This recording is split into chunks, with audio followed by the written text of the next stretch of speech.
Hello, and thank you for joining us on the program Business Morning. I'm Tempula Shaju. Is really glad to have you join us this Wednesday midweek for September the 12th, 2018. Let's begin with the stories that we have in the news and talking about this one coming out of the Nigerian Stock Exchange, which says that the NSE is reviewing Stanbic IBTC and Diamond Bank's governance structure.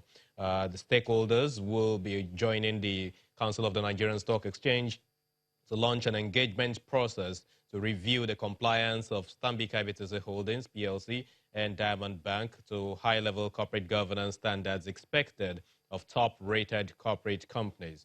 The review follows the fines imposed by the central bank on Stanbic IBTC and Diamond Bank for complicity in alleged illegal repatriation of $8.1 billion by MTN Nigeria Communications Limited. Stanbic IBTC Holdings is the parent company of Stanbic IBTC Bank and Diamond Bank. This is also among 35 companies that were awarded the corporate governance rating system of the Nigerian Stock Exchange in February 2018. This was also introduced into the capital market in 2012 and launched in 2014.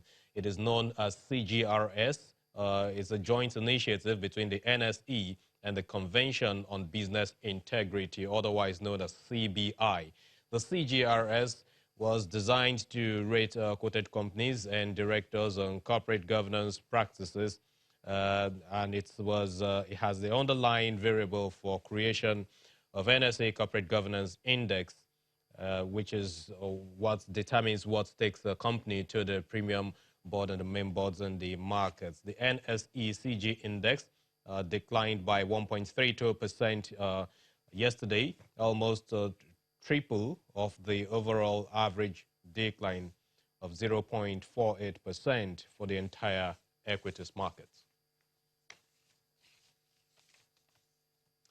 But the National Pension Commission is set to roll out micro-pension scheme in Nigeria by January 2019. And this is meant to extend the benefits of the contributory pension scheme to the informal sector.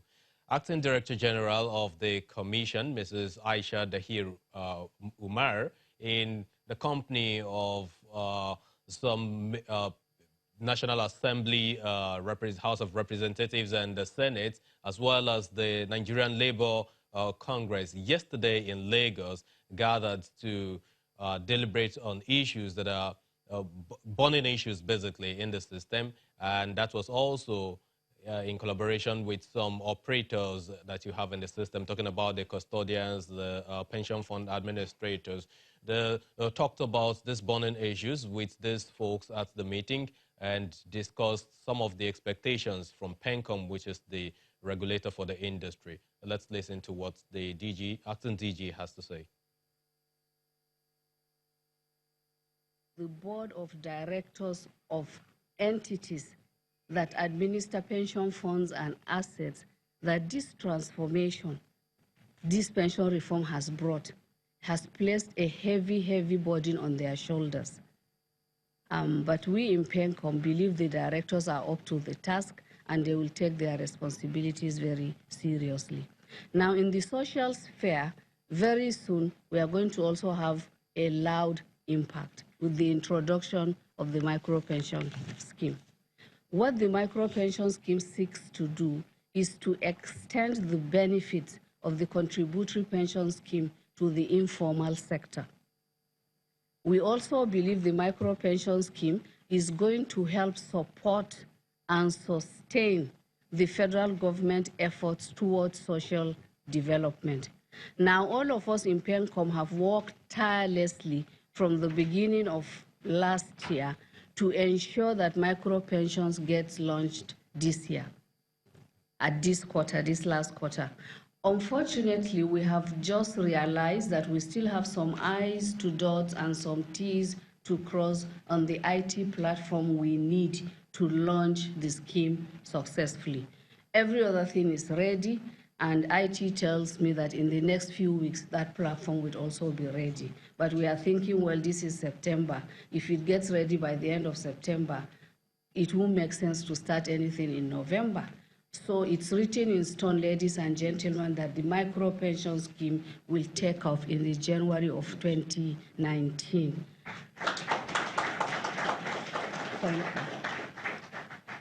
Just yesterday, before I left Abuja, we received our approval for the guidelines from the office of the SGF.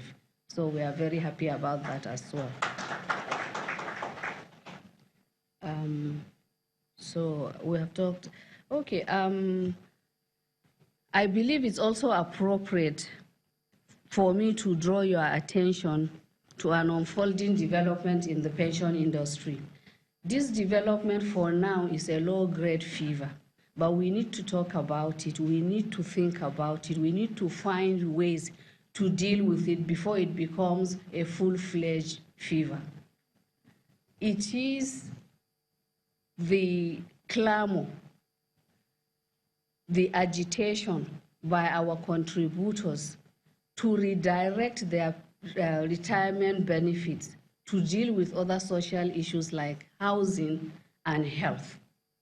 There's a lot of campaign going on the ground, and very soon we are going to have problem in that direction. So we need to talk about it. This was the reason we had a very challenging year last year, 2017. In 2017 was rough. We had a lot of bills before the National Assembly, bills that were so dangerous that if they had succeeded, they would have dismantled completely the contributory pension scheme. But what saved us? Our social partners.